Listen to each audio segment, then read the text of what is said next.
நாம் ஜெபம் பண்ணுகிற பொழுது மார்க் 11:24 சொல்லுகிறது, நாம் ஜெபம் பண்ணுகிற பொழுது எவைகளை கேட்கிறோமோ அவைகளை பெற்றுக்கொள்வோம் என்று நம்ம என்ன பண்ணணுமா?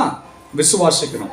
இப்ப இந்த வசனத்துல 2 காரியம் இருக்கிறது, அல்லது 3 காரியம் அப்படின்னு 2 காரியம் சொல்லலாம். முதலாவது நீங்கள் ஜெபம் பண்ணுகிற பொழுது, ரெண்டாவது விசுவாசிக்கிறோம். ஜெபம் பண்ணணும், ரெண்டாவது என்ன பண்ணணுமா? விசுவாசிக்கணும். அல்லேலூயா. அப்ப பாருங்க, இப்ப இந்த மாதத்துல நம்ம ஜெபத்தை குறித்து தியானிக்கலாம். கர்த்தருக்கு சித்தமானால் வேறொரு நாளிலே விசுவாசத்தை குறித்து நாம் தியானிக்கலாம். அப்போ நீங்கள் ஜெபம் பண்ணும் பொழுது எவைகளை கேட்கிறீர்களோ ஜெபத்துல அதை பெற்றுக்கொள்வோம் என்று விசுவாசிக்கணும். அல்லேலூயா. சரி, ஜெபம் என்றால் என்ன? எல்லாருக்கும் தெரிஞ்சதுதான். யார் சொல்லுங்க, சும்மா உங்களுக்கு தெரிஞ்ச சொல்லுங்க. ஜெபம் என்றால் என்ன? நிஷாலின், எது ஜெபம்? ஜெபம்னா என்ன? என்ன முறைச்சு பாக்குறதா, சிரிக்கிறதா? Very good. உங்களுக்கு தெரிஞ்சதை சும்மா சொல்லுங்க, தவறு இல்ல. கர்த்தரை துதிப்பது ஜெபம். ஏசப்பா கூட பேசுறது ஜெபமா? Very good. அதுதான், ஏசப்பா கூட பேசுறது ஜெபம். அல்லேலூயா. Very good. எல்லாம் மினோர கை தட்டுங்க. ஸ்தோத்திரம். Very good, very good. அப்போ ஏசப்பாவோடு பேசுவது ஜெபம். ஜெபம்னா ஒண்ணும் இல்ல, கரெக்ட் தான். தேவனோடு உறவாடுவது. உறவாடுவது என்னன்னா பேசுவது தான் ஜெபம். அல்லேலூயா. அப்ப எப்பெல்லாம் பேசலாம்? அவருடைய வார்த்தைகளை சொல்லி அவரோடு பேசுவதுதான் என்னது? ஜெபம். ஆமென். கர்த்தர் நல்லவராகவே இருக்கிறார். அல்லேலூயா. அப்போ ஏசப்பாவோடு பேசுவதுதான் ஜெபம் அப்படின்னு சொன்னா எப்பெல்லாம் நம்ம பேசலாம்? எப்ப வேணா பேசலாம். நீங்க உதாரணத்துக்கு ஒரு மகன், ஒரு தந்தை மகன் அப்படிங்கிற அந்த உறவுக்குள்ள நீங்க வச்சு பாத்தீங்கன்னா, ஒரு பிள்ளை அப்பா கிட்ட எப்ப பேசும்? இப்பதான் பேசணும் ஏதாவது ரூல்ஸ் இருக்குதா? எப்ப வேண்டுமானாலும் என்ன பண்ணலாம்? பேசலாம். அப்போ ஜெபம் என்பது தேவனோடு பேசுவது. அல்லேலூயா. சொல்லுங்க, ஜெபம் என்பது தேவனோடு பேசுவது. எப்போ ஜெபம் பண்ணணும்? எப்ப வேணா ஜெபம் பண்ணலாம். எப்படிங்க 24 மணி நேரம் ஜெபம் பண்ண முடியும் அப்படின்னா, 24 மணி நேரம் ஜெபம் பண்றது முட்டி போட்டுட்டு ஜெபம் பண்றதுன்னு இல்ல. எப்படி நினைச்சாலும் ஏசப்பான்னு கூப்பிடுறது. அதுதான் 24 hours அவர் என்னுடைய தேவனாய் இருக்கிறார், எனக்கு பிதாவா இருக்கிறார்ங்கிற எண்ணம் எனக்குள்ள இருக்குது. பாத்தீங்களா? அதுதான் நீங்க எப்பொழுது வேண்டுமானாலும் ஜெபிப்பது.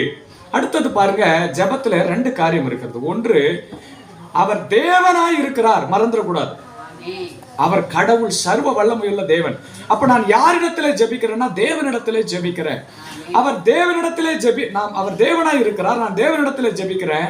ஆனா அவர் எனக்கு அப்பாவா, தகப்பனாகவும் இருக்கிறார். நல்லா புரிஞ்சுங்க, உலகத்திற்கு அவர் தகப்பன் அல்ல. இயேசு கிறிஸ்துவை ஏற்றுக்கொள்ளாதவர்களுக்கு அவர் தேவனாகவே இருக்கிறார், சர்வ கடவுளா இருக்கிறார். ஆனால் இயேசு கிறிஸ்துவை அறிந்த உங்களுக்கும் எனக்கும் அவர் தகப்பனாகவும் இருக்கிறார். அதனால்தான் நம்ம என்ன சொல்றோம்? Father God. என்ன சொல்றோம்? Father God. Father God Almighty, சர்வ வல்லமையுள்ள பிதாவாகிய தேவனே அப்படின்னு நம்ம சொல்றதுக்கு காரணம், அவர் தேவன் மாத்திரம் அல்ல, அவர் எனக்கு தகப்பனாகவும் இருக்கிறார். அல்லேலூயா. அப்பா பிதாவே என்று சொல்லி நாம் ஜெபிப்பதற்கு காரணம், அவர் எனக்கு தகப்பனாக இருக்கிறார். அல்லேலூயா. எப்படி அவர் எனக்கு தகப்பனா இருக்கிறார் அப்படின்னு சொன்னா, ஏன்னா உலகத்துல இருக்கிற எல்லாருக்கும் அவர் தேவனா இருக்கிறார். எனக்கு எப்படி அவர் தகப்பனா மாறினார்னா, 1 யோவான் 1ஆம் அதிகாரம் 12ஆம் வசனம் சொல்லுகிறது, அவருடைய நாமத்தின் மேல் விசுவாசம் உள்ளவர்களாய் அவரை ஏற்றுக்கொண்டவர்கள் எத்தனை பேர்களோ அத்தனை பேர்களும் தேவனுடைய பிள்ளைகளாகும்படிக்கு அவர்களுக்கு அதிகாரம் கொடுத்தார். அல்லேலூயா. இப்ப இயேசு கிறிஸ்துவின் நாமத்தை விசுவாசித்து எத்தனை பேர் ஏற்றுக்கொண்டு இருக்கிறீங்க? கரங்களை தூக்குங்க பாப்போம். ஓகே, ஸ்தோத்திரம். அப்ப உங்க எல்லாருக்கும் தேவன் என்ன பண்ணிருக்காராம்? அவரை அப்பா பிதாவே என்று அழைக்கக்கூடிய அதிகாரத்தை கொடுத்திருக்கிறார். அல்லேலூயா, அல்லேலூயா. அப்ப எனக்கு தேவனாய் இருந்தவர் இயேசுவின் மூலமாய் எனக்கு தகப்பனாய் மாறிவிட்டார். அல்லேலூயா. அப்ப நம்ம ஒரு காரியத்தை நினைவுல வைக்கணும், அவர் தேவன், அவர் எனக்கு தகப்பன் தான். இப்ப நான் ஜெபிக்கிறப்ப அப்பா பிதாவே ஜெபிக்கிறேன், நல்லது. ஆனாலும் அவர் தேவன் என்பதை என் நினைவுல எப்பொழுதுமே நான் கொண்டிருக்க வேண்டும். அல்லேலூயா சொல்லுங்க. எனக்கு எங்க அப்பாங்க அப்படின்னு எப்படி வேணா இருந்துட முடியாது, எப்படி வேணா நம்ம நினைச்சபடி வாழ்ந்துட முடியாது. அவர் எனக்கு தகப்பன் தான், ஆனாலும் அவர் சர்வ வல்லமையுள்ள தேவனாகவும் இருக்கிறார். அவருக்குரிய கனத்தையும் அந்த மகிமையும் நம்ம எப்பொழுதுமே செலுத்துகிறவர்களா இருக்க வேண்டும். அல்லேலூயா. பழைய ஏற்பாடு அப்படின்னா ஆதாம் முதல் இயேசு கிறிஸ்துவின் காலம் வரையிலும் ஒருவருக்கும் அவர் தகப்பனாய் வெளிப்படவில்லை. பாருங்க, அவர் தேவனாக தான் வெளிப்பட்டார். நான் உன் தேவன், நான் உன்னை உண்டாக்கின கர்த்தர், அப்படிதான் தேவன் சொல்லி வெளிப்பட்டார். ஆபிரகாம் ஒரு நாளும் விசுவாசத்தின் முற்பிதாக்களின் தகப்பனாகிய ஆபிரகாம் தேவனை ஒரு நாளும் அப்பா பிதாவே என்று அழைக்கவில்லை. எந்த தீர்க்கதரிசிகளும் அவரை அப்பா பிதாவே என்று அழைக்கவில்லை. மோசே அவரை அப்பா பிதாவே என்று அழைக்கவில்லை. ஆனால் அவர்களெல்லாம் அழைக்க முடியாத ஒரு வார்த்தையை சொல்லி நீங்களும் நானும் அழைக்க இயேசு கிறிஸ்துவின் மூலமாய் அந்த கிருபை நமக்கு கொடுக்கப்பட்டிருக்கு. ஆமென். இன்றைக்கு நாம் சொல்லுகிறோம் அப்பா பிதாவே. முழு பழைய ஏற்பாட்டிலே வேதத்தில் வாசினா 5 இடத்துல தான் தேவனை அப்பா பிதாவே என்று எழுதப்பட்டிருக்கிறது. அது கூட தேவன் அப்படியா நான் உனக்கு தகப்பனா இருக்கிறேன் ஒரு சில இடங்கள்ல உணர்த்தி சொல்லுகிறார், அவ்வளவுதான். ஆனால் ஒருவரும் அவரை அப்பா பிதாவே என்று அழைக்கவில்லை. மாறாக தேவனே. இன்னும் சொல்ல போனா இஸ்ரவேலர்கள் கார்டன் கூட சொல்ல மாட்டாங்க. கார்டன் எழுதுற இடத்துல ஜிய ஸ்பேஸ் விட்டுட்டு ஓடி மாத்திரம் தான் போடுவாங்க. அந்த அளவுக்கு ஒரு தேவ பயத்தோடு தான் தேவனை தொழுது கொண்டார்கள். ஆனா நீங்களும் நானும் அழகாய் அவருடைய நாமத்தை சொல்லி அழைக்கிறோம். இயேசுவே என்று சொல்லி அழைக்கிறோம். அல்லேலூயா. அவர் யெகோவா தேவனாய் வெளிப்பட்டார். யெகோவாய் தேவனாய் வெளிப்பட்டார். மாம்சத்திலே இயேசுவாய் நமக்கு வெளிப்பட்டு இருக்கிறார். அந்த இயேசு என்கிற நாமத்திலே விசுவாசம் கொள்ளுகிற பொழுது தேவனை நாம் அப்பா பிதாவே என்று அழைக்கக்கூடிய கிருபையை பெறுகிறோம். அல்லேலூயா. அப்பொழுது ஜெபம் என்றால் என்ன? இயேசுவோடு உறவாடுவது, பேசுவது. ஒரு பிள்ளை தன் தகப்பனோடு பேசுவது போல கர்த்தருடைய பிள்ளைகளாகிய நாம் தேவனிடத்திலே உறவாடுகிறவர்களாய் இருக்கிறோம். அல்லேலூயா, அல்லேலூயா. ஆனால் ஒரு காரியத்தை மறந்துவிடக் கூடாது. அவர் தகப்பன் என்றாலும் அவர் எனக்கு தேவனாய் இருக்கிறார். ஆமென், ஆமென், அல்லேலூயா. உதாரணத்துக்கு பாருங்க, ஒரு அப்பா ஸ்கூல் ஹெட்மாஸ்டரா இருக்கிறாருன்னு வச்சுக்கோங்களேன். பையனும் அதே ஸ்கூல்ல படிக்கிறான். அது என்னது, அசம்பிளியா? ஸ்கூல்ல ஃபர்ஸ்ட் என்ன பண்ணுவீங்களா? அசம்பிளி. அந்த எல்லா அசம்பிளி பிரேயர் அங்க எல்லாம் கேதர் ஆகுறப்ப இப்ப ஹெட்மாஸ்டர் வந்து ஒரு அனௌன்ஸ் கொடுக்குறாரு. இப்போ பையனும் அங்க எந்த கிளாஸ்னா அந்த இடத்துல நின்றுட்டு இருக்கிறான். பையன் கேட்டுக்கப்பா சும்மா இருப்பா, ரொம்ப டைம் ஆகுதுப்பா அப்படின்னு சொல்ல முடியுமா? ஏன்? அவர் ஹெட்மாஸ்டர்ங்கிற அதிகாரத்துல இருந்து பேசுறாரு. அந்த இடத்துல மகனே ஆனாலும் அவருக்கு அந்த கணத்தையும் மரியாதையும் கொடுத்து அமைதியாய் கைகட்டி நின்று என்ன பண்ணணும்? அவர் சொல்றதை கேட்கணும். அதை போலதான் இயேசு கிறிஸ்து நமக்கு தகப்பனா மாறிட்டாரு. பிதாவை தகப்பன் என்கிற ஸ்தானத்துல அறிமுகப்படுத்திட்டாரு. ஆனாலும் அவர் தேவனுக்குரிய மகிமையை நாம் கொடுக்கணும். அதை ஒரு நாளும் நம்ம என்ன பண்ணிடக்கூடாது? மறந்து விடக்கூடாது. ஆகவேதான் ஆலயத்திலே வருகிற பொழுது அந்த பயபக்தியோடு நாம் ஏன் வருகிறோம்? ஏன்னா தேவன் வாசம் பண்ணுகிற இடம். அப்ப நான் அசட்டத்தனமா என்ன பண்ற கூடாது? இருந்துடக்கூடாது. அல்லேலூயா. அடுத்தது முதலாவது ஜெபம்னா என்னன்னு பார்த்தோம். என்ன ஜெபம்? தேவனோடு பேசுவது, உறவாடுவது. அல்லேலூயா. அடுத்தது யாரிடத்திலே நாம் ஜெபிக்கிறோம்? யாரிடத்துல ஜெபிக்கிறோம்? தேவனிடத்துல. இப்போ ஒரு கேள்வி, நாம பிதாவாகிய தேவனிடத்துல ஜெபிக்கிறோமா, இயேசுவினிடத்துல ஜெபிக்கிறோமா? ரெண்டு பேர்த்தையும் ஜெபம் பண்றோமா? இயேசுப்பட்டதா ஜெபம் பண்றோமா? அப்புறம் ஏன் இயேசுவின் நாமத்துல ஜெபிக்கிறீங்க? ரெண்டு ஒண்ணுதானா? அப்படியா? என்ன பிரதர் கன்ஃபியூஷனா இருக்கு. பிதா கிட்ட ஜெபம், நான் காட் ஆஃப் ஃபாதர் கிட்ட ஜெபம் பண்றேனா ஏசப்பாட்ட ஜெபம் பண்றேனா? எல்லாம் ஏசப்பா பேர்ல முடிஞ்சிடுச்சு. Right, very good. நான் அதை அப்படியே விளக்கி சொல்றேன். அப்போ நாம் பிதாவாகிய தேவனிடத்திலே ஜெபிக்கிறோம். அவர் வேற யாரும் இல்ல, தேவன் தான், கடவுள் தான். இவர் மனிதனாய் பூமிக்கு வந்து இயேசுவாய் நமக்கு ரட்சகராய் வெளிப்பட்டிருக்கிறார். அதனால் அந்த நாமத்தை சொல்லி தேவனிடத்திலே நாம் ஜெபிக்கிறோம். அப்ப நம்ம ஜெபிக்கிறப்ப பிதாவாகிய தேவனே சொல்லி நம்ம ஜெபங்களை சொல்லி இயேசுவின் நாமத்தில் ஜெபிக்கிறேன் அப்படின்னு சொல்லணும். அல்லேலூயா. அப்ப நான் ஜெபிப்பது பிதாவாகிய தேவனிடத்திலே. நான் யாருடைய நாமத்தில் ஜெபிக்கிறேன்? இயேசுவின் நாமத்தில் ஜெபிக்கிறேன். யோவான் 14ஆம் அதிகாரம் 13, 14 வசனங்கள். புதிய ஏற்பாடு 149வது பக்கம். யோவான் 14ஆம் அதிகாரம் 13, 14 வசனங்களை வாசிங்க. நீங்கள் என் நாமத்தினாலே எதை கேட்பீர்களோ பிதா மகிமைப்படும்படியாக அதை செய்வேன். பாருங்க, அப்ப இயேசுவே சொல்றாரு, நீங்கள் என் நாமத்தினாலே பிதாவை கேட்கணும். யாரை கேட்கணுமா? அப்ப நம்ம ஜெபம் பண்ணுகிற பொழுது, அதனாலதான் இயேசப்பா ஒரு அழகான ஜெபத்தை சொன்னார்.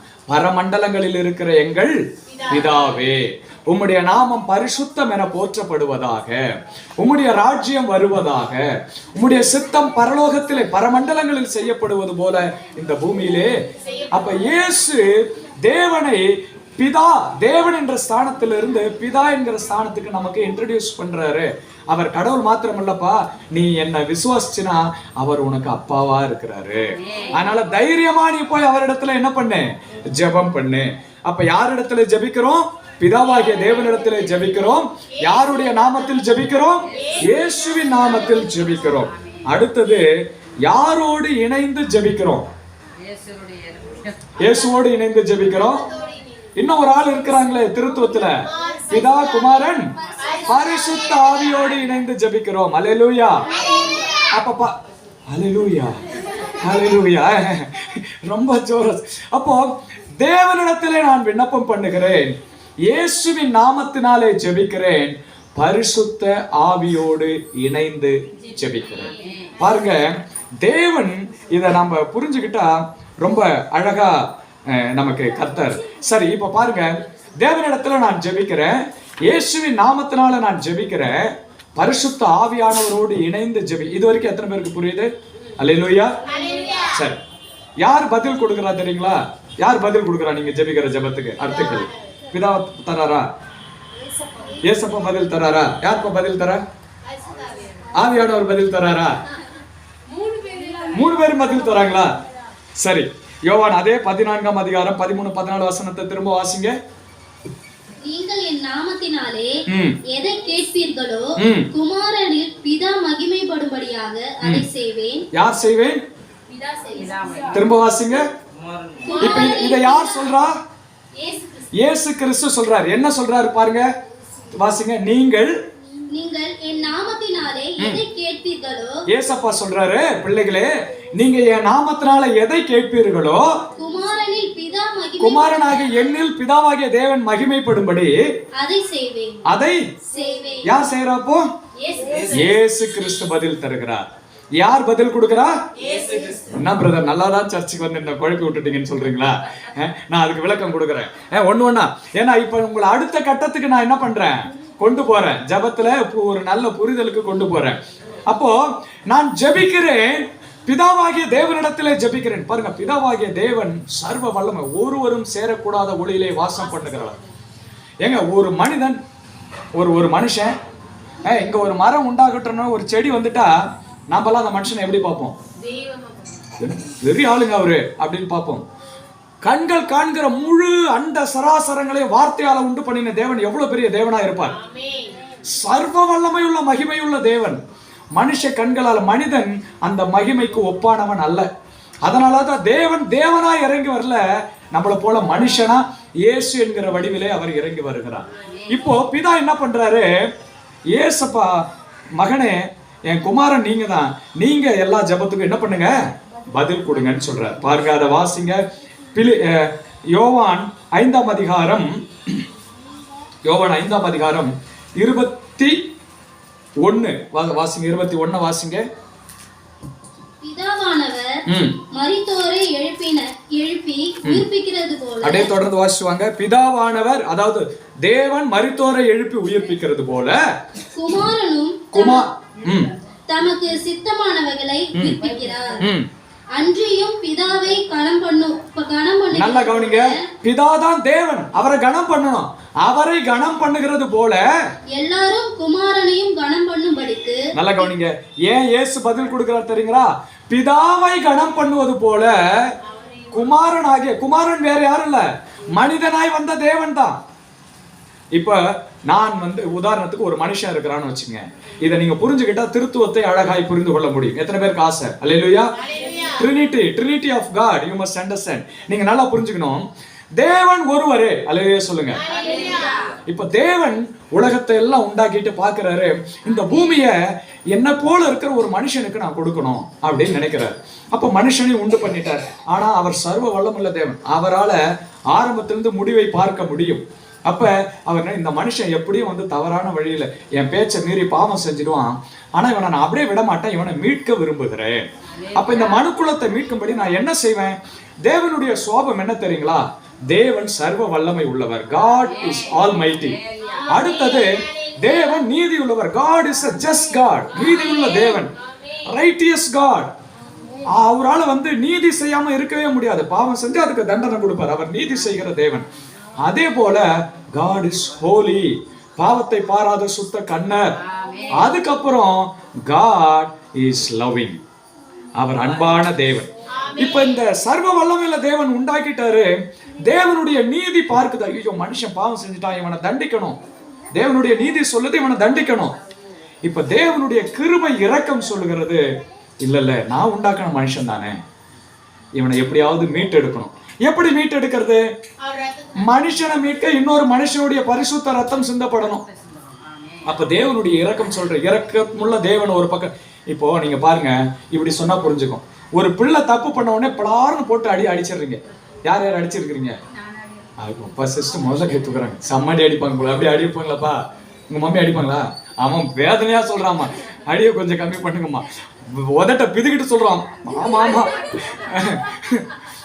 அவன் ரியாக்ஷன் நீங்க பாத்தீங்க. ஆமா ஆமா, அவன் அப்படிதான் சொல்றான். செம்மடி அடிப்பாங்க போல இருக்கு. சரி, இப்ப பாருங்க, அடிச்சிடறாங்க.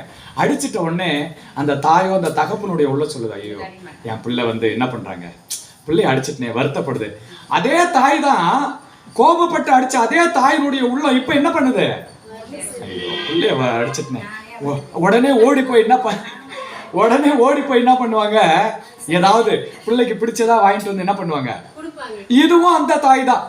இப்ப இந்த தாய்க்குள்ள எத்தனை சோபங்கள் வெளிப்படுது? 3 சோபங்கள். இன்னும் போட்டு அடிக்கிற ஒரு தாய், ஐயோ பிள்ளைய அடிச்சிட்டனேன்னு மன வருத்தப்படுற ஒரு தாய், அதை சரி கட்டும்படி கடைக்கு ஓடி பொருள் வாங்கி கொடுக்குற ஒரு தாய். என்னம்மா நீ தான் அடிச்ச, நீயே வாங்கி கொடுக்குற. ஒரே தாய் தான், ஆனா 3 விதத்துல என்ன பண்றாங்களா? அதை போல தேவன் ஒருவரே.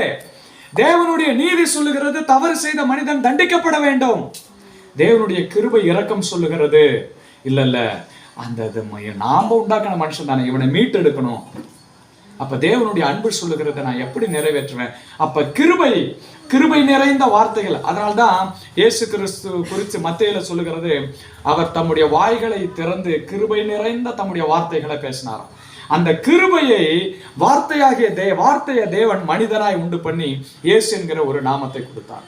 இப்போ இந்த வார்த்தைக்கு, நான் பேசுகிற வார்த்தைக்கு ஒரு உருவத்தை கொடுத்து மனுஷனா வச்சுட்டா அது யாருடைய வார்த்தை தான்? என்னுடைய வார்த்தை தான். அப்ப இயேசு கிறிஸ்து யார்? வார்த்தையாய் வெளிப்பட்ட தேவன். அப்ப அவர் தேவனா இருக்கிறார்னா தேவன் தான், ஆனால் மனிதனை மீட்கும்படிக்கு மனிதனாய் வெளிப்பட்டு இருக்கிறார். இப்ப அவருக்கு ஒரு மனித சாயல் இருக்கிறது. அதனால பிதா நினைக்கிறாரு, பிதாவாகிய தேவனாய் நான் இருந்த பொழுது எனக்கு என்ன கணம் கிடைத்ததோ அதே கணத்தை எல்லாரும் குமாரனாகிய இயேசு கிறிஸ்துவுக்கு கொடுக்கும்படி நான் நியாய தீர்ப்பு செய்ய மாட்டேன், குமாரனாகிய இயேசுவே நீங்க நியாய தீர்ப்பு செய்யுங்க. அல்லேலூயா. இப்ப அதனாலதான் நாம் ஜெபிக்கிற ஜெபத்திற்கு பிதா கிட்ட தான் ஜெபிக்கிறோம். ஆனா யார்கிட்ட ஜெபம் போகுது? ஏசப்பாட்ட ஜெபம் போகுது. பதில் யார் தரா? ஏசப்பா தான் பதில் தரார். அந்த வசனத்தை வாசிங்க, தொடர்ந்து வாசிங்க.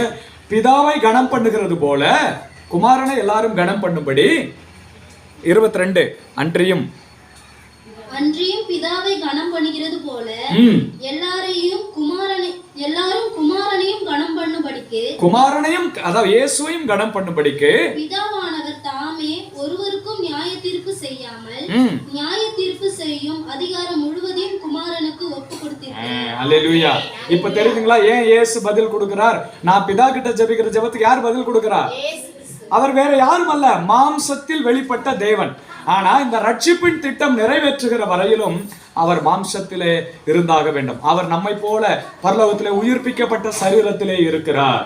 இப்ப நீங்க பரலோகத்துக்கு போனாலும் இயேசு கிறிஸ்துவையும் பார்க்க முடியும், பிதாவாகிய தேவனையும் பார்க்க முடியும். அல்லேலூயா. அதனால அவர் 2 கடவுள் நினைச்சிடாதீங்க. ஒரு குறிப்பிட்ட காலம் இந்த ரட்சிப்பின் திட்டம் இன்னும் முடியல. ரட்சிப்பின் திட்டம் இன்னும் எத்தனையோ ஆத்துமாக்கள் இருக்கிறது, 1000 வருட அரசாட்சி இருக்கிறது. அதெல்லாம் முடிந்த பிறகு கர்த்தருடைய வார்த்தை சொல்லுகிறது, குமாரனும் தனக்கு கொடுக்கப்பட்ட எல்லா கர்த்தருடைய பிள்ளைகளை பிதாவினிடத்திலே ஒப்பு கொடுத்து எல்லாரும் நாம் தேவனிடத்திலே ஒன்றாய் இருப்போம். நாம் குமாரன் பிதாவிலும், பிதா குமாரனிலும், நாம் அவர்களும் எல்லாம் ஒரே நிலையிலே நாம் இருப்போம். அல்லேலூயா, அல்லேலூயா. அப்போ தேவன் இதை செய்கிறார். தேவன் சாதாரணமா கொடுக்கல இந்த அதிகாரத்தை. அவர் தேவனுடைய சாயலுக்கு ஒப்பாயிருந்தும், அது கொள்ளையாடின பொருளா எண்ணாமல் இயேசு தம்மைத்தாமே தாழ்த்தி அடிமையின் ரூபம் எடுத்து மரண பரியந்தம் அவர் ஒப்பு கொடுத்தபடினாலே பிதா பார்க்கிறாரு, குமாரனாக இயேசுவே, வானத்திலும் மேல பூமிக்கும் மேலாக நான் உம்மை உயர்த்தி எல்லா நாமத்திற்கு மேலான ஒரு நாமத்தை உமக்கு தருகிறேன். வானமண்டலத்தில் இருக்கிறவர்கள், பூமியில் இருக்கிறவர்கள் எல்லாரும் உம்முடைய நாமத்திற்கு அடிபணிய வேண்டும். அந்த ஒரு அதிகாரத்தை கொடுத்துட்டார். அதனாலதான் நீங்க இயேசுவேன்னு சொன்னாலே பிதாவுக்கும் அந்த கணம் போகுது, குமாரனுக்கும் கணம் போகுது, அப்ப பரிசுத்த ஆவியானவர் எங்க இருக்கிறாரு? நமக்குள்ளே இருக்கிறார். ஏன்னா அவர் நமக்குள்ளே இருந்து நமக்காக வேண்டுதல் விண்ணப்பங்களை செய்கிறவராய் இருக்கிறார். அல்லேலூயா. அப்ப நாம் பிதாவினிடத்திலே ஜெபிக்கிறோம், இயேசுவின் நாமத்தினாலே ஜெபிக்கிறோம். பதில் எங்க இருந்து வருது? இயேசுவின் இடத்துல இருந்து வருகிறது. யாரோடு இணைந்து ஜெபிக்கிறோம்? பரிசுத்த ஆவியோடு இணைந்து. இந்த எண்ணம் நமக்குள்ள எப்பயுமே இருக்கணும். ஏன் நிறைய ஜெபத்துக்கு பதில் வருது தெரியுமா? எசப்பா எசப்பா எசப்பா எசப்பா எசப்பா எசப்பா பதில் வராது. முதல்ல அந்த அறிவு இருக்கணும். அல்லேலூயா. நல்லா கவனிங்க. நண்டு சாப்பிடுவீங்களா எல்லாரும்? சரி, நல்ல பெரிய நண்டை சமைச்சு பிளேட்ல வச்சு உங்க முன்னாடி வச்சுட்டாங்கன்னு வச்சுக்கோங்களேன். நண்டை எப்படி சாப்பிடுறதுன்னு தெரியல, நீங்க எப்படி சாப்பிடுவீங்க? அதுதான். அல்லேலூயா, அல்லேலூயா. இததான், ஐயோ நண்டு இருக்குது, சாப்பிடணுமே சாப்பிடணுமே, நான் சாப்பிட தெரியல, என்ன பண்ண முடியாது உங்களால? அப்படிதான் நம்முடைய ஜெபம் சரியான ரீதியில இல்லைன்னா நீங்க எவ்வளவு ஜெபிச்சாலும் ஜெபத்திற்கு பதில் வராது. அதனால்தான் ஜெபத்துடைய முக்கியத்துவத்தை நான் உங்களுக்கு சொல்லி கொடுத்து கொண்டு இருக்கிறேன். அல்லேலூயா. பிதாவாகிய தேவனே, இயேசுவின் நாமத்தில் ஜெபிக்கிறேன். 1 2 3 4. என் ஜெபத்தை கேட்டதற்காக நன்றி பிதாவே. இன் ஜீசஸ் நேம், ஆமென். இது வெறும் வார்த்தையில எல்லாம் அந்த உணர்வோடு நீங்க சொல்லி பாருங்க, ஜெபத்திற்கு பதில் வர ஆரம்பிக்கும். அல்லேலூயா. அடுத்தது பரிசுத்த ஆவியானா. என் ஜெபத்தை நீங்க கேட்டீங்கன்னா அடிக்கடி சொல்லுவேன், பரிசுத்த ஆவியானவரோடு ஒருமனப்பட்டு ஜெபிக்கிறோம் அப்படிங்கிற வார்த்தையை நான் என்ன பண்ணுவேன்? சேர்த்து ஜெபிப்பேன். ஏன்னா அந்த ஜெபத்திற்கு பதில் வராம போகவே முடியாது. இதெல்லாம் ஒரு ஆலோசனைகள்.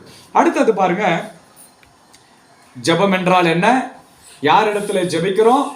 யார் இடத்துல ஜெபிக்கிறோம்? பிதாவாகிய தேவனிடத்திலே. எல்லாம் சொல்லுங்க, பிதாவாகிய. யாருடைய நாமத்தில் ஜெபிக்கிறோம்? யாரோடு இணைந்து ஜெபிக்கிறோம்? பரிசுத்த ஆவியோடு ஜெபிக்கிறோம். அல்லேலூயா. எல்லாம் தெரியுமா? ஒரு முறை சொல்றீங்களாப்பா? எல்லாருக்கும் தெரிஞ்சு. எல்லாம் மைக்ல யாரா சொல்லுங்க. பிதாவாகிய தேவனிடத்தில் ஜெபிக்கிறோம், இயேசுவின் நாமத்தில் ஜெபிக்கிறோம், பரிசுத்த ஆவியானவரோடு இணைந்து ஜெபிக்கிறோம். கர்த்தராகிய இயேசுவே பதில் தருகிறார். ஏன் பதில் தர்றாரு? பிதா எல்லா அதிகாரத்தையும் யாருக்கு கொடுத்திருக்கிறாரு? இயேசுவுக்கு கொடுத்திருக்கிறார். அப்ப கர்த்தர் என்று சொல்லுகிற பொழுது நாம் இயேசு கிறிஸ்துவை அறிக்கை பண்ணுகிறோம். ஆமென். அடுத்தது பாருங்க. சரி பிரதர், நான் ஜெபிக்கிறேன், ஆனாலும் என் ஜெபத்துக்கு ஏன் பதில் வரலன்னா சில காரியங்கள் நாம அந்த அறிவை பெற்றுக்கொள்ளாமல் இருக்கிறோம். என்ன? ஆமா, நம்ம அதுவும் கரெக்ட். வாய்க்கு வந்தபடி என்ன பண்ணிடுறோம்? இப்போ ஜெபிக்கிறதுக்கு முன்னாடி நமக்குள்ள இருக்க வேண்டிய சிந்தை ஒண்ணு இருக்கிறது. என்னன்னா, ஏன் நம்ம ஜெபிக்கிறோம்? இந்த ஜெபத்தை கர்த்தர் கேட்பாரா கேட்க மாட்டாரா? ஒரு சில அறிவு நமக்கு வேணும். பாருங்க, நான் ஒரு சில வசனங்களை சொல்றேன். சங்கீதம் 65:2 சொல்லுகிறது, ஜெபத்தை கேட்கிறவரே மாம்சமான யாவரும் உம்மிடத்திலே வருவார்கள். அப்ப முதலாவது நமக்குள்ள இருக்க வேண்டிய சிந்தை என்ன தெரியுங்களா? தேவன் ஜெபத்தை கேட்கிறார். அல்லேலூயா சொல்லுங்க. இந்த எண்ணம் இல்லாம நீங்க ஜெபம் பண்றது வேஸ்ட். எத்தனை பேருக்கு புரியுது நான் சொல்றது? அல்லேலூயா. God is the one who hears the prayers and answers to all the prayers. அவர் ஜெபத்தை கேட்கிறார், பதில் கொடுக்கிறார். அந்த முதல்ல அந்த தெளிவு என்கிட்ட இருக்கும். நீங்க ஏங்க ஜெபம் பண்ண போறீங்க? அவர் ஜெபத்தை கேட்டு பதில் கொடுக்கிற தெய்வம். இந்த எண்ணம் இருந்தாதான் நீங்க முதல்ல ஜெபிக்கவே போகணும். இல்ல ஏதோ ஜெபம் சொல்றாங்களே, சார் நானும் ஜெபம் பண்றேன் இயேசுவே இயேசுவே, ஆனா என்கிட்ட என்ன இல்ல, மனதுல அந்த அறிவு இல்ல. என் ஜெபத்தை கர்த்தர் கேட்கிறார்ன்ற அறிவு இல்ல. அந்த அறிவு இருந்தா என் ஜெபமே வித்தியாசப்படும். புரியுதா புரியல நான் சொல்றது? கோமா ஸ்டேஜ்ல உட்காந்துட்டு இருக்கிற ஒரு அப்பா கிட்ட போயிட்டு ஒரு மகன், அப்பா அப்பா எனக்கு பிரியாணி சாப்பிடணும்னு ஆசை இருக்குது, இன்னைக்கு பிரியாணி வாங்கி கொடுன்னா அந்த அப்பா பிரியாணி வருமா? ஏன்? ஆனா இந்த பையன் டெய்லி போய் அந்த அப்பாட்ட கேட்கறான், என்ன எங்க அப்பாட்ட ஜெபம் பண்ணிட்டே இருக்கிறேன், பதில் வரலன்னா யாருடைய பிரச்சனை? இந்த பையன்கிட்ட பிரச்சனை. என்ன பிரச்சனை? எங்க அப்பா எப்படி இருக்கிறார்ன்ற அறிவு அவனுக்கு இவன் சரியான அறிவுடையவனா இருந்தா நல்லா இருக்கிற அவங்க அம்மாட்ட போய் கேட்பான். அப்போ முதலாவது ஜெபிக்க நான் வருகிற பொழுது எனக்கு ஒரு அறிவு இருக்கணும். தேவன் என் ஜெபத்தை கேட்கிறார். அல்லேலூயா. முதல்ல இந்த அறிவு இருந்தாதான் என்னுடைய ஜெபம் சரியான ரீதியில. எத்தனை பேருக்கு புரியுது நான் சொல்றது? அல்லேலூயா. அப்ப முதலாவது நமக்குள்ள என்ன சிந்தை இருக்கணும்? தேவன் ஜெபத்தை கேட்கிறார், அதனால நான் ஜெபிக்க போறேன். கேட்காத ஒரு தெய்வத்துக்கிட்ட நான் ஜெபம் பண்ண, என் சத்தத்தை கேட்டு என்னுடைய உணர்வை புரிந்து கொண்டு எனக்கு பதில் கொடுக்கிற ஒரு தெய்வத்தின் இடத்திலே நான் ஜெபிக்க போகிறேன். அவர் ஜெபத்தை கேட்கிறவர். அல்லேலூயா. இரண்டாவது வசனம் சொல்லுகிறது பாருங்க, எபிரேயர் 11ஆம் அதிகாரம் 6ஆம் வசனம், 308வது பக்கம், புதிய ஏற்பாடு. தேவனிடத்திலே சேருகிறவன், எபிரேயர் 11:6, மைக்கந்த வாசிங்க. தேவனிடத்திலே சேருகிறவன் அவர் உண்டென்றும் தம்மை தேடுகிறவர்களுக்கு அவர் பலன் அளிக்கிறார் என்றும் விசுவாசிக்க வேணுமா? அல்லேலூயா. அடுத்து கர்த்தருடைய வார்த்தை சொல்லுங்க, நமக்குள்ள ஜெபிக்க போற நமக்குள்ள ஒரு விசுவாசம் வேணும். என்னன்னா, கடவுள் இருக்கிறாருங்க. கடவுள் என் ஜெபத்தை கேட்டு பதில் கொடுக்கிறவராய் இருக்கிறார் அப்படிங்கிற எண்ணம் நமக்கு இருக்கணும். அல்லேலூயா. அத வாசிங்க. தேவனிடத்துல சேருகிறவன் அவர் உண்டென்றும் அவர் தம்மை தேடுகிறவர்களுக்கு பலன் அளிக்கிறார் என்றும் விசுவாசிக்க வேண்டும். இந்த எண்ணம் இருந்துச்சுன்னா ஒரு மாசம் ஜெபம் பண்றீங்க, பதில் வரல, சோர்ந்து போக மாட்டீங்க. இப்ப ரெண்டு கேள்வி வருது. ஒண்ணு, கடவுள் பொய்யா இருக்கணும், இல்ல என் ஜெபத்துல ஏதோ பிரச்சனை இருக்கணும். கடவுள் பொய்யா இருக்க முடியாது, இயேசு ஒரு நாள் பொய்யா இருக்க முடியாது. அப்ப என் ஜெபத்துல தான் பிரச்சனை. இன்னும் நான் ஆழமா என் ஜெபத்தை என்ன பண்ணுவேன்? மாற்றுவேன். இல்ல ஆண்டவரே, நீர் உண்மையுள்ள தெய்வம். அப்ப என் ஜெபம் மாறுது. ஆண்டவரே, நீ உண்மையுள்ள தெய்வம், ஜெபத்தை கேட்கிறவர், மாம்சமான யாவருடைய ஜெபத்தை கேட்கிறவர், என் ஜெபத்திற்கு பதில் கொடுப்பீராக. இன்னும் நீங்க என்ன பண்ணுவீங்க? பலவந்தம் பண்ணுவீங்க. தேவனே, என் ஜெபத்திற்கு பதில் கொடுப்பீராக அப்படின்னு பலவந்தம் பண்ணுங்க. அப்ப ரெண்டாவது நமக்கு இருக்க வேண்டிய அறிவு, அவரிடத்துல சேருகிறவர் ஒரு காரியத்தை அவர் உண்டு என்றும் தம்மை தேடுகிறவர்களுக்கு பலன் அளிக்கிறார் என்றும் விசுவாசிக்க வேண்டும். அல்லேலூயா. மூன்றாவது நமக்குள்ளே இருக்க வேண்டிய ஒரு எண்ணம் என்னன்னா, யோவான் 16:24, யோவான் 16ஆம் அதிகாரம் 24ஆம் வசனம் வாசிங்க. இதுவரைக்கும் நீங்கள் என் நாமத்தினாலே ஒன்றும் கேட்கவில்லை, கேளுங்கள், அப்பொழுது உங்களுக்கு சந்தோஷம் நிறைவாகும்படிக்கு பெற்றுக்கொள்வீர்கள். நல்லா கவனிங்க. இயேசு சொல்றாரு, நீ கேட்டு பெற்றுக்கொள். ஏன் தெரியுமா? உன் சந்தோஷம் நிறைவாகும்படி நீ பெற்றுக்கொள். அல்லேலூயா. அப்போ என் ஜெபத்துக்கு பதில் கொடுப்பது தேவனுக்கு எவ்வளவு பிரியமா இருக்குது. கர்த்தர் சொல்றாரு, நீ கேட்டு பெற்றுக்கொள், உன் சந்தோஷம் நிறைவாகும்படி நீ கேள். இயேசு சொல்ற, உன் சந்தோஷம் நிறைவாகும்படி நீ கேள். அப்ப ஜெபிக்க போறப்பவே, இப்போ போறாங்க, வாங்க வந்து காசு வாங்கிட்டு போங்க, எல்லாருக்கும் 3000 ரூபாயா பொங்கல் பரிசு, 3000 ரூபாய் கொடுங்கன்னு உடனே வெளியூர்ல இருந்தாலும் என்ன பண்ணிடுறோம்? டிக்கெட் போட்டு வந்துடுறோமா இல்லையா? ஏன்? சந்தோஷம் நிறைவாகும்படி. சிஸ்டர், நீங்க உங்களே சொல்லுங்க, தப்பா தெரியுங்க. பொதுவா சொல்றேன், எல்லாருக்கும் தானே. நானே வெளியூர்ல இருந்தாலும் என்ன பண்ணுவேன்? கனெக்ட் பண்ணுவோம். பஸ் வர போற 500 ரூபாய் போனாலும் 2500 ரூபாய் மீது. ரைட்டு, கிளம்பு, ஒரே ஓவர் நைட்டு போறோம் வரோம், காசை வாங்குறோம். அப்படிதானே? கர்த்தருக்கு ஸ்தோத்திரம். அப்ப சந்தோஷம் நிறைவாகிறது. அப்ப முதல்ல கர்த்தர் சொல்றாரு, நீ ஜெபித்து பதில் பெற்று உன் சந்தோஷம் நிறைவாகட்டும். அப்ப நான் ஏன் ஜெபிக்கிறேன்? நான் சந்தோஷம் நிறைவாகும்படி. காசு வாங்குறப்ப 3000 ரூபாய் கொடுங்க, அப்படியே வாங்குறோம், கொடுங்க, டோக்கனை கொடுங்க, முட்டி மோதுன்னு வாங்குறப்ப சந்தோஷமா வாங்குறோமா இல்லையா? அப்ப ஜெபிக்க போறப்ப எப்படி போகணுமா? சந்தோஷத்தோட போகணும். அல்லேலூயா சொல்லுங்க. ஏன் நான் சந்தோஷமுள்ள இருதயத்தோட போய் ஜெபிக்கணும்னா, ஜெபத்துக்கு நான் என்ன பண்ண போறேன்? பதில் வாங்கி அந்த பதில் எனக்கு சந்தோஷத்தை கொடுக்க போகுது. அதனால நான் சந்தோஷமா போய் ஜெபிக்க போறேன். இருத பார், கஷ்டம் வரும், துன்பம் வரும், மனபாரம் இருக்கும். ஆனாலும் இல்ல நான் கர்த்தரிடம் வந்து பதில் வாங்க போறேன், சந்தோஷமாய் நான் ஜெபிக்க போகிறேன். அல்லேலூயா. அடுத்தது பாருங்க, சந்தோஷம். அடுத்தது கர்த்தர் சொல்றாரு கடைசியா, மத்தேயு 7:7, கேளுங்கள் அப்பொழுது உங்களுக்கு. இதை யாருங்க சொன்னது? இயேசு கிறிஸ்துவே சொன்னார். அப்ப கேட்டா கிடைக்குமா கிடைக்காதா? இங்க என்ன பிரச்சனைனா, நான் கேட்கறது நான் விரும்புற மாதிரி கிடைக்கணும்னு நினைக்கிறோம். அதுதான் பிரச்சனை. பாருங்க, ஒருத்தவங்க போயிட்டு அப்பாட்ட கேட்கறான், அப்பா எனக்கு 100 ரூபாய் கொடு. இது கேள்வி. இப்ப அப்பா கிட்ட இருந்து பதில் வருது, இல்ல கொடுக்க முடியாது. இது என்னது? பதில். ஆனா நாம என்ன நினைக்கிறோமா, எல்லா நேரத்திலும் பதில் 100 ரூபாயா வரணும்னு நினைக்கிறோம். அல்லேலூயா. ஏன்னா நான் அப்பா பிள்ளைக்கு ஏன் 100 ரூபாய் கொடுக்க மாட்டேன்னு சொல்றாரு? நல்லதுக்கா கெட்டதுக்கா? ஏன்னா அவருக்கு தெரியும் இவன் இதை வாங்கினா என்ன பண்ணுவான், இப்ப வேண்டாம், அது தேவைப்படுறப்ப நான் கொடுக்குறேன்னு சொல்லுவாரு. ஆனா பிள்ளைக்கு என்ன அவன் நினைச்சுக்கிறான், பிள்ளை என் விண்ணப்பத்துக்கு பதில் இல்லை, அப்ப எங்க அப்பா பதில் கொடுக்கல. ஆனா பதில் வந்துடுச்சு. என்னன்னு? நோ. பதில் என்ன வந்துடுச்சு? நோ. நோ நோன்ற பதில் வந்துடுச்சு. ஆனா இந்த பதிலை இவனால என்ன பண்ண முடியல, ஏத்துக்க முடியல. எங்க அப்பா பதில் கொடுக்கல, இவரெல்லாம் ஒரு அப்பாவா, நீ எல்லாம் ஒரு தகப்பனா, உடனே நீ எல்லாம் ஒரு கடவுளா, நானும் வந்து கும்பிட்டு இருந்தாங்கிறேன். ஆனா என்ன பிரச்சனைனா, தேவன் தம்மை தேடுகிறவர்களுக்கு பலன் அளிக்கிறார். அது நல்ல பலனாதான் இருக்கும், கெட்ட பலனா இருக்காது. என் கண்ணை கொண்டு பார்த்தா இந்த ரோடு வரைக்கும் தான் பார்க்க முடியும், அது கண்ணாண்ட என்னால என்ன பண்ண முடியாது, ஏன்னா மறைச்சிட்டு இருக்குது. ஆனால் தேவன் ஒரு காரியத்தின் முடிவை ஆரம்பத்திலிருந்தே பார்க்கிறார். அப்போ அவருக்கு தெரியும், இதை நான் கொடுத்தேன்னா அடுத்து இவன் என்ன பண்ணுவான், என்ன நடக்கும், அதனால என்ன பாதிப்பு வரும்ன்றது அவருக்கு தெரியும். அதனால அவர் அமைதியா இருக்கிறாரு. ஆனா நான் நினைச்சுக்கிறேன் என் ஜெபத்திற்கு பதில் வரல. அல்லேலூயா. அப்போ நான் ஒரு சிந்தை இருக்கணும், தேவ சித்தம் என் வாழ்க்கையிலே பதிலாய் வருவதாக. நான் ஜெபிக்கிறேன், நான் கேட்கிறேன், என் மன விரும்புகிற காரியத்தை கர்த்தரிடத்துல சொல்றேன், ஆனா பதில் தேவனுடைய சித்தப்படி எனக்கு உண்டாவதாக. அல்லேலூயா சொல்லுங்க. ஏன் தெரியுங்களா? ஒரு காரியத்தை புரிஞ்சுக்கிறோம், தேவன் நன்மையானதை மாத்திரம்தான் கொடுக்கிறார். யாக்கோபு 1:17 சொல்லுகிறது, ஜேம்ஸ் 1:17, நன்மையான எந்த ஈவும், all good things are coming from the Lord. எல்லா நன்மைகளும் யார்கிட்ட இருந்து வருதான்? தேவனிடத்திலிருந்து வருது. அவரிடத்துல எல்லல வேணும், இருள் இல்லை. அப்போ எனக்கு நான் ஜெபிக்கிறேன், ஆனாலும் என் வாழ்க்கையில ஒரு காரியம் தாமதம், டிலே ஆகுது, நான் காத்திருங்க.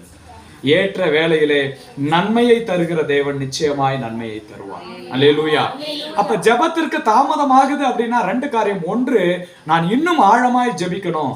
ஒருவேளை நம்ம இன்னொரு ஜெபத்தை ஜெபிக்க, ஆண்டவரே ஒருவேளை நீங்க தாமதப்படுத்தினா அது ஏன்னு எனக்கு வெளிப்படுத்துங்க, ஏன் இந்த காரியம் தாமதமாகுது, நான் சரி பண்ண வேண்டிய காரியம் ஏதாவது இருக்குதா, அதை குறித்து எனக்கு சொல்லுங்க. அப்படி ஜெபத்தை நீங்கள் மாற்றி ஜெபிக்க வேண்டும். அல்லேலூயா. ஆனால் ஒரு காரியத்தை புரிஞ்சுக்கணும், அவர் என் ஜெபத்தை கேட்கிறவர், அவர் ஜெபத்திற்கு பலன் அளிக்கிறவர், அவர் நன்மையையே பலனாய் தருகிறவர். அல்லேலூயா. கர்த்தர் நல்லவராகவே இருக்கிறார். ஆமென். அது மாத்திரமல்ல, தேவ சித்தத்தை அறிந்து நாம் ஜெபிக்கணும். ஏன்னா நம்ம எதை கேட்டாலும் தேவ சித்தத்தோடு நீங்க கேட்டீங்கன்னு வச்சுக்கோங்களேன், நிச்சயமாய் அது நடக்கும். தேவ சித்தத்துக்கு இப்போ நீங்க சர்ச்சுக்கு வரீங்க, பக்கத்து வீட்டுக்காரங்க உங்களை திட்டுறாங்க, ஏசப்பா நானும் பொறுத்து பார்க்கறேன், இப்ப ரொம்ப பேசுறா, அப்படியே போறப்ப லைட்டா கையை உடைச்சு விட்டுருங்க அப்படின்னா இந்த ஜபத்துக்கு பதில் கொடுப்பாராண்டா. ரொம்ப பேசுறா ஏசப்பா, நம்ம ரொம்ப பேசுறா ஏசப்பா, நானும் அமைதியா தான் போகணும்னு நினைக்கிறேன், லைட்டா நீங்க கையை உடைச்சு விட்டாதான் வந்து சரி வரும். இப்ப ஜபம் எப்படி மாறிடுச்சு, பக்கத்து வீட்டுக்காரி கையோட கையோட அவளை ஏதாவது ஒண்ணு பண்ணுங்க ஆண்டவரே அப்படின்னா இந்த ஜபத்துக்கு பதில் வருமா? நீங்க என்ன பண்ண, ஆண்டவரே நான் உண்மையா இருக்கிறேன், நீங்க அறிஞ்சிருக்கிறீங்க, ஆனா வீணா வந்து என்ன பேசுறாங்க, நீங்க பார்த்து கொள்ளுங்க, எனக்கு நன்மை செய்யுங்க, எனக்கு நீதி செய்யுங்க.